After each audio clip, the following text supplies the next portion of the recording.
Oh, hi everybody. This, I believe, is May 3rd, 2020, and we're back on the air. I want to try to actually look at a topic that I had finished up with last time, and that was on the idea of how we hear and how we communicate. I had an example of that occur to me this week where I was reading a blog, and the discussion was over the various types of sexes there were. And there was a congressman that had made a suggestion that there were 6 sexes, and people were saying, well, that's ridiculous, there they go again, that sort of thing, very dismissive. However, there are 6 major karyotypes in the human genome. There's the normal female, which is most common, and that would be an XX, and there's the normal male, quote unquote, most common male, which would be an XY. However, there are other karyotypes, 4 additional karyotypes that occur in the human genome, and it may be once every 5,000 births, once every 500 births, things that we never know about. Now, those karyotypes, if you're having a discussion, which apparently the author of the paper everybody was dismissing overhand, who averred that there were 6 sexes, if your perspective is that the karyotypes are equivalent to sexes, well then yes, there are 6. However, sociologically, humans view sex as being bipolar.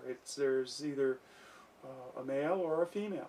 And in every species there's either male or female. Well, it turns out that there are karyotypes in every species. And they're not always XX and they're not always XY. And I don't know if it's technically accurate to associate a karyotype with a sex other than for conversational purposes, because when you're talking in a scientific manner and you're trying to argue with somebody who's arguing from a sociological perspective and you don't get the proper definition between the words, you're going to have an argument. Well, it turns out actually scientifically there are more than 6 karyotypes in the human genome. There's an XX XY, 3 X's and a Y. There is a XXXY. Some of these karyotypes are not viable. That is, that the child that is born cannot survive.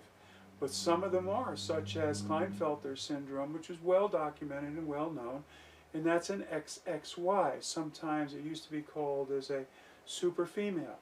Okay. So the point of it is, it illustrates that you have to understand what you're talking about. If one person's talking about chocolate chip cookies and the other person's talking about chocolate chip brownies, you're talking about chocolate chips, but they ain't the same thing. You have to be careful about how you converse with somebody. You have to get the same language, you have to be able to have the same definition, and you have to make sure that the person that is hearing the imparted molecules on their eardrums is comprehending, and that requires listening. Listening and hearing are 2 separate things. One is a matter of physics, the other one engages your brain to comprehend what those little molecules hitting your drums are actually imparting in terms of an idea, of a notion. And that's as far as I'm going to go with it. It's a perfect illustration of what I was talking about in the last piece I did. Today what I want to do is I want to dive into the idea of how we see. We don't see in a manner that we think we see. In the physical world, we look around, and I'm scanning the room that I'm in, for example. I'm looking at this camera, and I can barely see that camera because it's behind a light source, and the light source of is absolutely obscuring my ability to see that camera because it's black in a blackened room. We see contrast, we see edges, we see shadows, and we don't see continuously. we see at a rate of about 23, maybe 22, perhaps 24 frames per second if we put a meter on it, which means that from our vision perspective, we're seeing chopped up frames of information. It's not a continuous flow. That's the way musicians are able to fool us. They distract us from where we're focused, which is a very small piece of the spectrum of what we can actually see, and then they move so quickly that we can't see the movement. If you could move your hand so fast that it was like 1/24 of a second, like move that fast enough, especially if you're not looking at it, you won't see it. So we perceive colors differently from the way cameras do also, and people that are in the business of making movies go to great lengths to try to get color balance and things like that. That's so that when we're looking at something that's cinematographic, we will see an accurate representation of what life really is presenting. This particular film that you're seeing here is not lit as brightly as perhaps it should be lit. If this was an actual television studio, there'd be so many lights in here that I'd be sweating. And I'd have to have air conditioning on me all the time. It really takes a great deal of light to represent the actual lighting conditions that might be perceived outdoors in normal sunlight.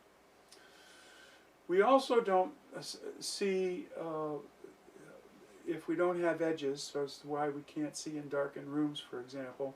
We can't see the contrast. We can't find the edge of what we're looking at.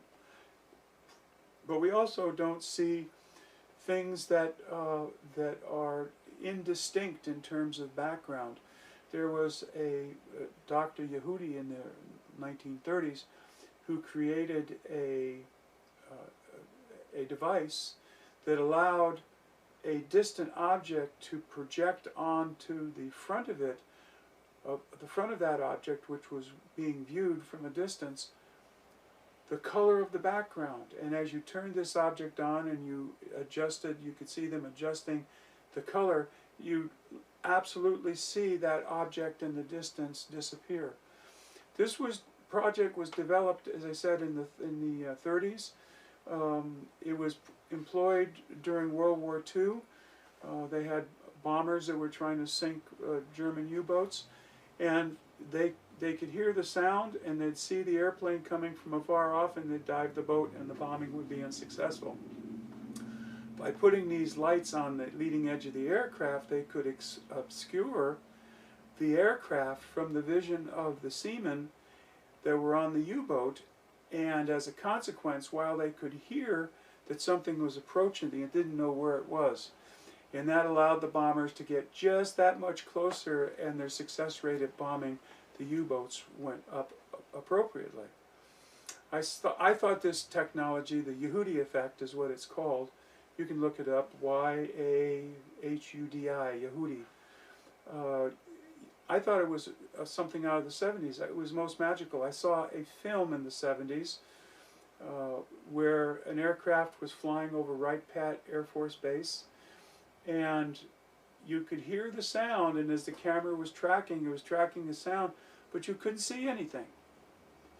And so on the way back, the airplane turned around and they started tracking it again. You still couldn't see anything. They turned off the Yehudi effect, and all of a sudden, boop, the airplane popped into view. And then they turned around and they started coming back the one more time for a third pass, this time with the device off. And when it got to midfield, they turned it back on and it disappeared from view. And even though you knew where that airplane was, you could not see it. You could hear it, couldn't see it. So our eyes in this three-dimensional world don't really see the things that we think we see. We see images, we see reflections, we see all kinds of things like that. Contrast between light and dark, contrast between colors, etc. And now you can understand why on YouTube you get those dresses that somebody say is pink, somebody say is green. Well, that's how those eyes of those people are actually perceiving it. It's just the way it is. So if you think the world is bad, then you need to start thinking about in terms of what is beyond that which we can see. Because it's all there. Simply because our eyes don't register it does not mean it does not exist. It just means the receptors in our eyes can't see that energy.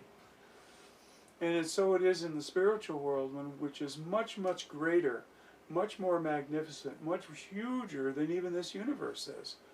It's an entirely different realm of existence, which is outside of our normal view. And we can't see it because our receptors, our eyes, in fact all of our senses are attuned to operating in this space, and thus we can't see outside of it. So you can meditate and pray, and if you want to see things that are somewhat more, shall we say, out of this world, you can actually do meditations and ask for guidance and try to do those things. I would urge a little bit of caution. I recall when I was young, my brother and I slept in a room in El Paso, Texas, and we could see little men running through the house at night. They were black. They would come into the room. We could see them. We'd hide under the covers, and they'd disappear, just as children would do. But as we got older, we began to believe that that wasn't real. And the fact that we believe it isn't real causes us not to see it.